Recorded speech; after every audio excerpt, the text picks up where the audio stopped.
G'day, welcome back. I'd especially like to welcome my new subscribers, and I hope you enjoy the content on my channel.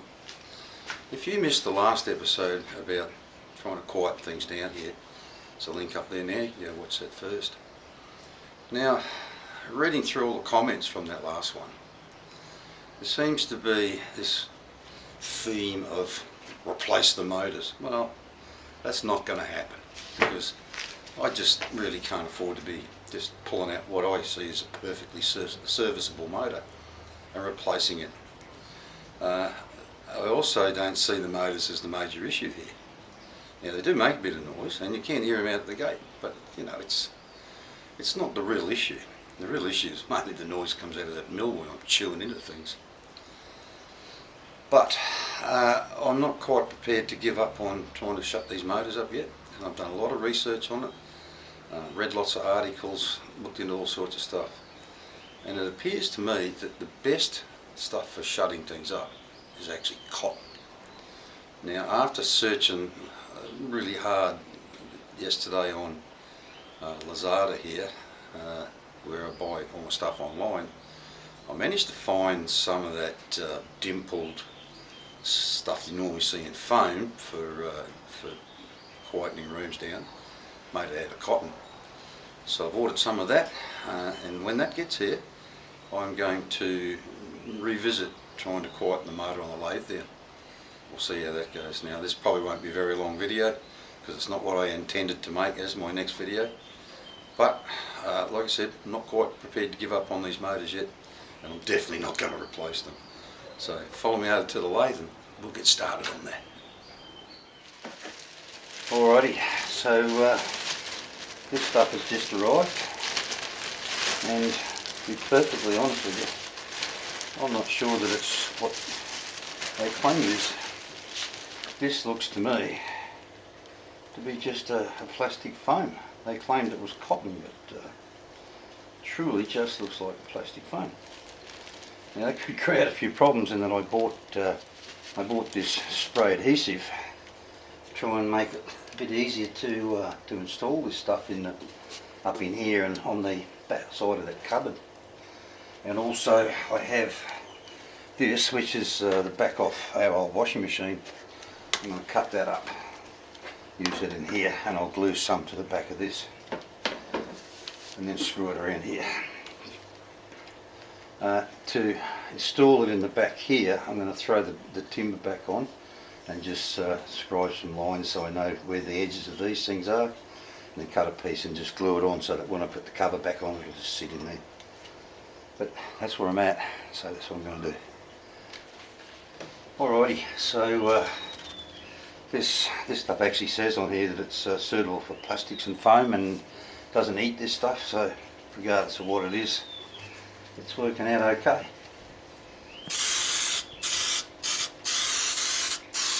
And it works pretty bloody good. It sticks like proverbial shit to a blanket.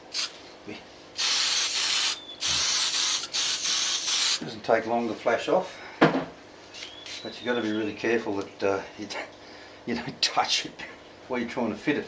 I've gone a step further and I've put a piece up in there, and it's not glued in, it's just, you know, using the compression from this stuff to hold it up in there. I hope it doesn't fall out. I was hoping to put a piece on top of here, on top of this foam, but there's not a lot of room under there, and I don't really want to you know, get up close to the motor in case it, you know, gets too hot, the bloody thing catches on fire. So I might just put a little strip up each side here, just, I don't know, but I just don't want to end up with a fire in there.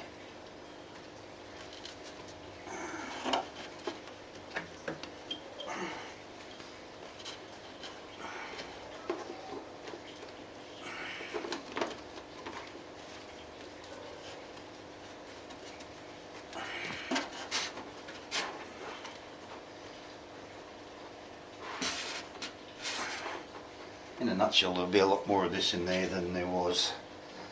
That's polystyrene anyway.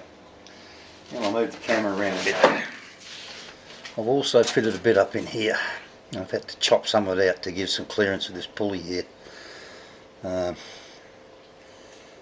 I've already glued two pieces onto the back of the board that will fit into here. So I might just fit a little piece up just in under here, see how that goes. Alrighty, so I've chopped this thing up and glued a bit of it onto the back. I did add a little piece in just in here, try to keep it away from the motor. Put a little piece in here, just trying to keep it away from the motor. But anyway, so we'll fit this up in here, just screw it on. Some self-drilling, self-tapping screws.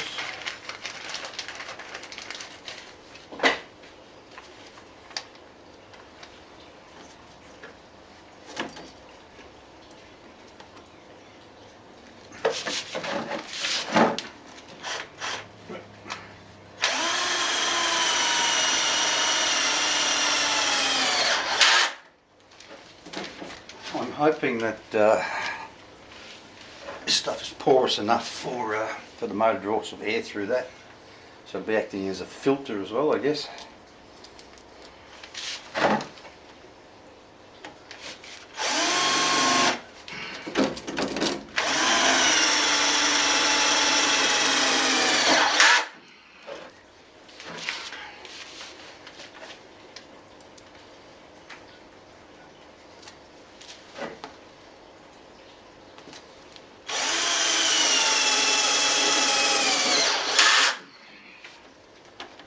One more will do, I think.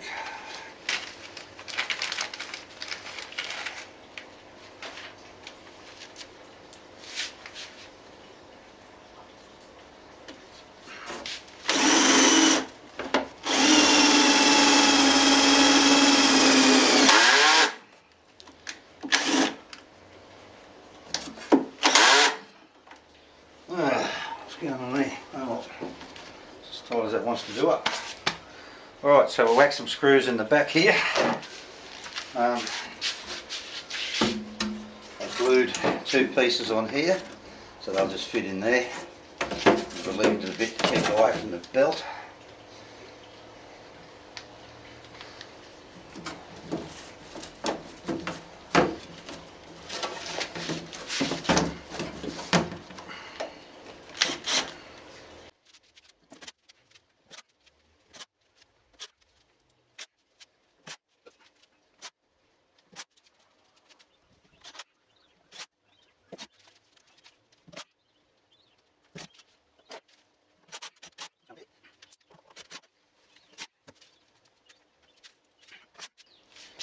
Alright, now this cover, it's meant to keep what's in there, inside, underneath, stored in there, because before I'd be moving it around, everything kept falling out everywhere, so, and whenever, you know, it gets vibrating too much, things like cutting a big heavy cut or whatever, or something that's a bit out of balance, everything just fall out over the floor, so that's what this is for.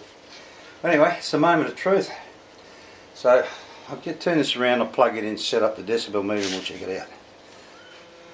Alrighty, so I'll try to settle this on 1170, but I can't get it there, so it's 1160 something, which is close enough, I suppose.